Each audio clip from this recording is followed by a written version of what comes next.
Professor Haystacks here.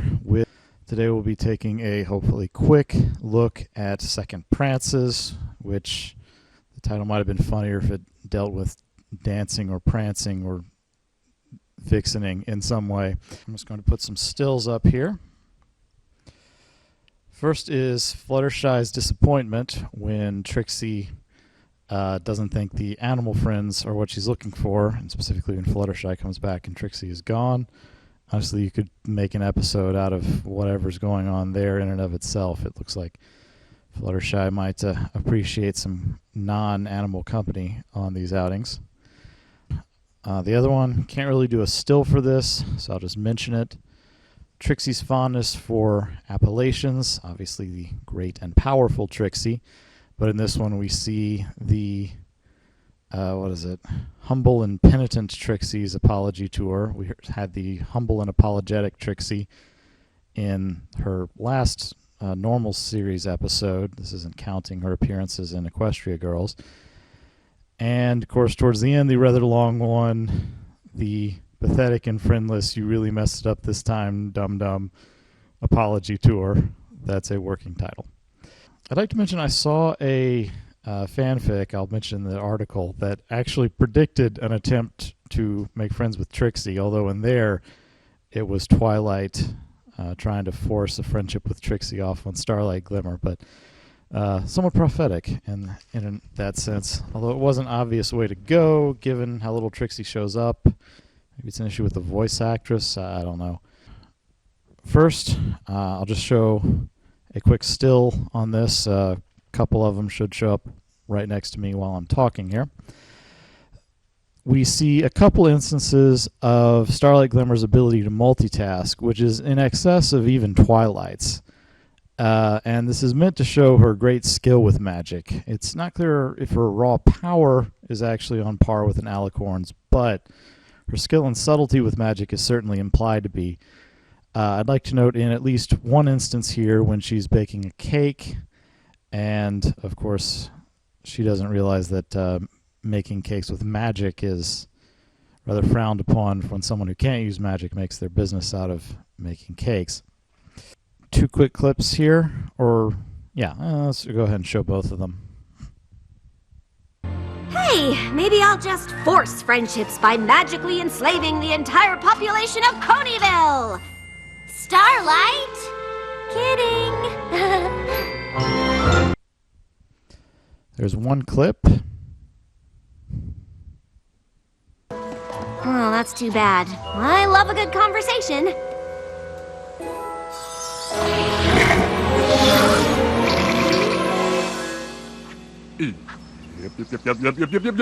Yeah, you did something! Whoa! What's happening? I feel really weird. I'm talking so much, and I'm so articulate, enunciating with such precise pronunciation. Annie Apple awoke and accidentally ate an auburn azalea. Ah! Make it stop! There's the second. So we see that Glimmer's instincts here, both jokingly and seriously, seem to be to manipulate people with magic, and Applejack has to call her out on it. Big Mac's reaction is crazy, and it takes her a while to come around to just fixing him. And her attempt at humor at the beginning is less funny when that's actually what she did at one point. Although she technically wasn't magically compelling anybody. Given the existence of friendship spells from the season opener and reform spells from Keep Calm and Flutter On, it may well be possible to just mind control large numbers of ponies. I would suspect you'd probably have to keep the spell on them, though. I don't know what the heck a reform spell does. Of course, we don't see them, so it's possible they wouldn't have worked anyway. All right, I want to make a quick note of this clip from Old Timiness. Only one magician has ever pulled it off. My hero, Houdini. You are supposed to blast yourself into the open mouth of a hungry manticore. After the manticore chews you up and swallows you, you magically step out of a box on the other side of the stage. Here we see a reference to Harry Houdini doing I believe a better escape trick than what Houdini usually did. Of course, Houdini usually didn't do illusions. He usually legitimately escaped. He could dislocate a shoulder and all kinds of crazy stuff. But there's 3 basic ways that Houdini could have done the trick, assuming he was using illusions and not actual magic. The first would be to not actually launch out of the cannon. The camera cuts away so we don't see it, but if he got down into the cannon as Trixie does later in the episode, I'll show that in a minute for a different reason, but you can kind of switch back and forth if you want. Then he'd have been out of sight of the audience, and he could have, in theory, swapped out through use of faults back to the cannon or something. Some sort of doll or dummy, maybe one made of meat, that he could launch at the Manticore. Of course, given that the Manticore swallows Trixie whole later, there's also the possibility that the Manticore really does take him into its mouth, but the Manticore could either be fake or specially trained to just hold it in its mouth and act like it's swallowing him. Or he could be swapped out mid-flight, in theory, by a Pegasus, but we don't see enough to tell on that one, and that seems less likely from what we do see. In either case, if he was put into the cannon or if the Manticore was fake, and that's where the swap occurred, he could conceivably have gone then under the stage and popped up in the box with the false bottom. But given that his helmet goes missing, I'll try to put that up there, between when he goes into the Manticore's mouth and when he appears in the box, my guess would be that it's actually a different pony. With a little paint and maybe a close relative, as was done in Trixie's second appearance, you could make a different pony appear to be him from a distance. With this, the other pony basically hides either in the cannon or in the Manticore, real or fake, while the real one positions himself inside the box, probably with a false bottom or something. Or, well, they had the box open. If the box was open at first, you'd have to get into it later, but if the box was brought on stage closed, then he could have already been in there. Either way, it would make a pretty good trick. The other way is obviously to use magic, as they do in this one. Now, with the Big Mac scene earlier, let's note this next clip of Trixie being nasty. This is maybe about a minute here, I think. Yes, but this is exactly why I didn't want you to make friends with Trixie. Ah! Ha! You still don't trust me. But guess what, Princess? It doesn't matter if you want to give me a second chance or not. Starlight had to choose between you and me. And she chose me. Your pupil chose me. So, I win. You win? That sounds like you just made friends with me to beat Twilight. Exactly. Wait! No! I got caught up in the moment. I like you. Beating Twilight is just a bonus. Oh, saying that didn't help, did it? I should have known. No pony else in Ponyville wanted to be my friend. Why would you? Wait! It's not like that! I am your friend. Oh. Well, you won. I hope you're happy. Looks like the great and powerful Trixie is back to a solo show. Trixie? Which is exactly the way she likes it. Thank you, Princess Twilight, for getting rid of that annoying pony who wanted to be my first friend. I am not sad at all. I definitely don't feel like my heart is breaking into a million pieces.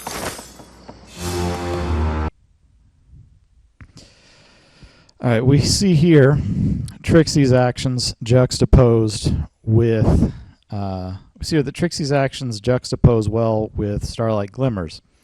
Both of them have a difficult time not manipulating people. Trixie does not appear to have set out to do that.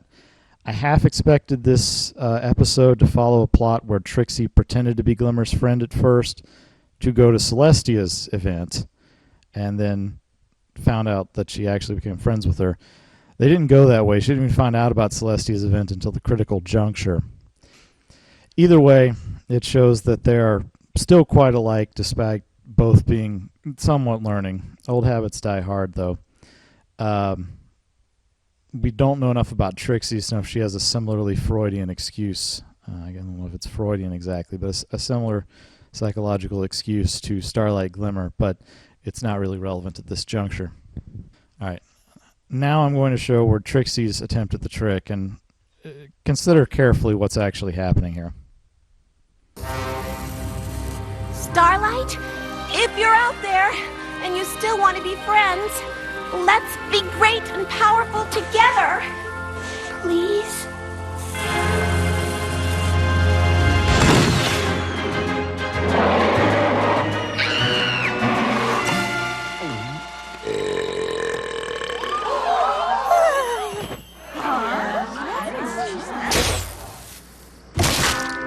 Behold, the patient and powerful Trixie!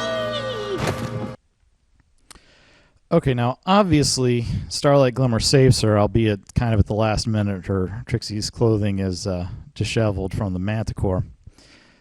But Trixie didn't know that Starlight Glimmer was actually nearby, and there's no way Starlight Glimmer could have heard what Trixie was saying regardless.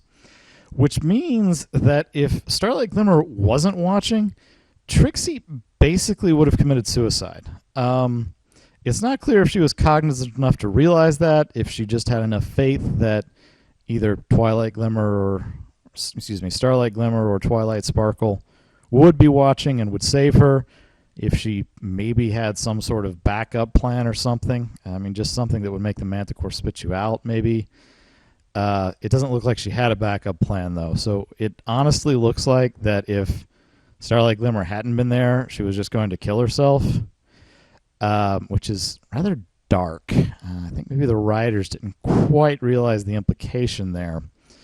But if they did, then that's actually a classic passive-aggressive move. Well, I don't know if that's quite the right word, but either threatening to or attempting to kill yourself is a way that controlling or abusive people control relationships. And it's a little too close for my taste to what's happening here. I honestly think the writers just didn't realize it. All it would have taken really was her noticing Starlight in the audience, because even if Starlight didn't want to be friends, it was a reasonable assumption that she wasn't just going to let Trixie die. I mean, any student of Twilight's is unlikely to do that just from a logistical standpoint. Still, quite disturbing. I mean, they didn't do that. She didn't know Starlight was there at all, which it's easy to forget because we as the audience know that she's there. But Trixie did not. Anyway, this scene deeply disturbed me because of this implication. Okay, one last scene. This is the tag. How do you get your hair to do that all the time?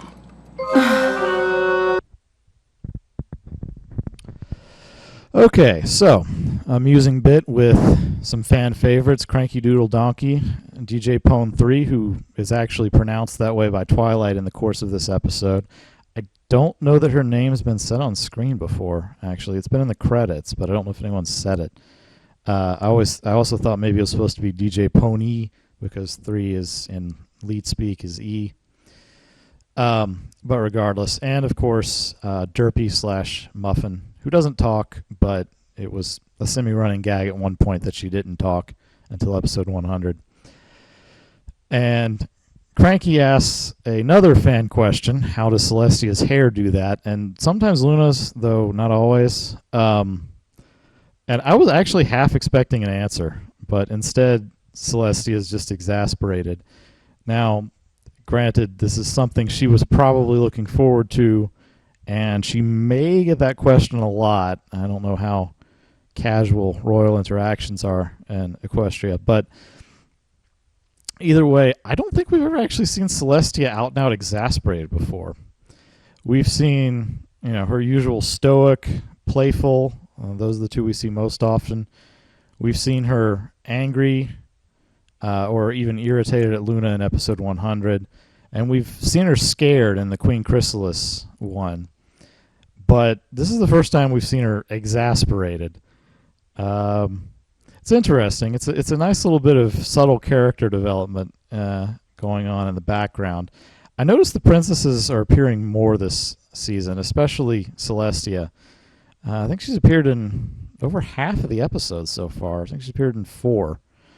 She appeared in Gauntlet of Fire, this one, and the 2 openers. Yeah, it's 4 out of 6. So I mean that's a good ratio. Luna's appeared in half. She did not appear in this one, but she appeared in those other 3. And lastly, I was pretty sure the tag was going to cut back to Celestia waiting, and this was one possibility. But what I actually expected was to cut back to her like doing a conga line or something with the other 3 people there, maybe with the DJ Pone 3 playing music. I think that would have been a funny ending. I'm not sure if it would have been in character, especially for Cranky Doodle Donkey. Either